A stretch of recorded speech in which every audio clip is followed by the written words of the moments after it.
جن کو اتنی جو پریشان ہوتے ہیں کہ جن کو معاشرے میں منہ دکھانے کے لائق بھی نہیں رہتے. اس حوالے سے مجھے کافی سارے دوست کہہ رہے تھے کہ اس کی حقیقت بتلاؤ، اس کی حقیقت پر کچھ گفتگو کرو.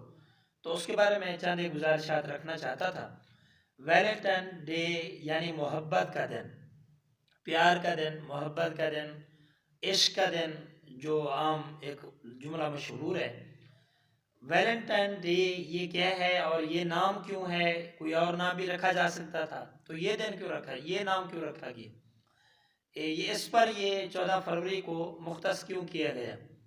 ویسے تو ہمارے معاشرے میں کافی سارے ایام اور بھی ہیں، کافی سارے دن اور بھی ہیں جن کے ہمارے معاشرے پر بڑے ہی برے اثرات ہیں، لیکن یہ 14 فروری بھی آہستہ آہستہ یہ گرو کر رہا ہے یہ دن بھی، اور آہستہ آہستہ ہمارے نوجوان طبقے میں یہ دن بدن بڑھتا جا رہا ہے. خاص کر تعلیمی اداروں میں، یونیورسٹیز میں، کالجز میں اور دیگر تعلیمی اداروں میں یہ دن عروج پر ہے، اور اس پر مزید اس طرح سمجھیں اس کی تباہ کاریاں جو ہیں مزید پھیل رہی ہیں، جس کے آنے والے دنوں میں خدا جانے کیا تاثرات ہوں گے، کیا اثرات ہوں گے، کیا اس کے نتائج ہوں گے، کیا اس کی خرابیاں ہوں گی، کیا اس کے اسباب ہوں گے، اس کے رزلٹ اور نتائج ہوں گے.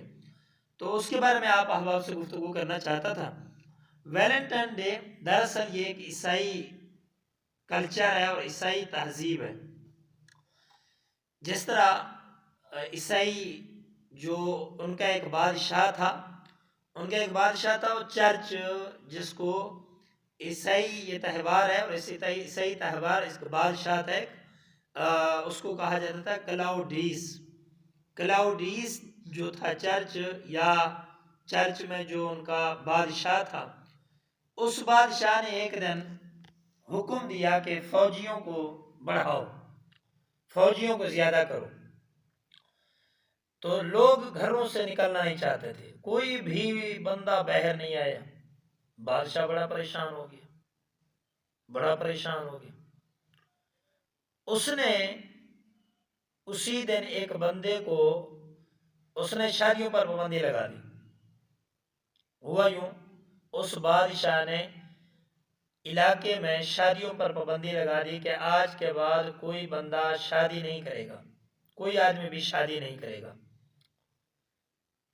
کیونکہ جو فوج میں نہیں آنا چاہتے گھروں میں بیٹھے ہیں. اب گھروں سے نکالنے کے لیے اس نے ایک ہی حربہ سوجا. اس نے کہا شادیوں پر جب پابندی ہوگی تو لوگ گھروں میں کیا کریں گے، آٹومیٹک باہر آ جائیں گے، نوجوان، خاص کر نوجوان طبقہ، ینگ جنریشن. تو اس نے شادیوں پر پابندی لگا دی. اور پھر ایک آدمی تھا، اس نے چھپکے سے شادی کر لی.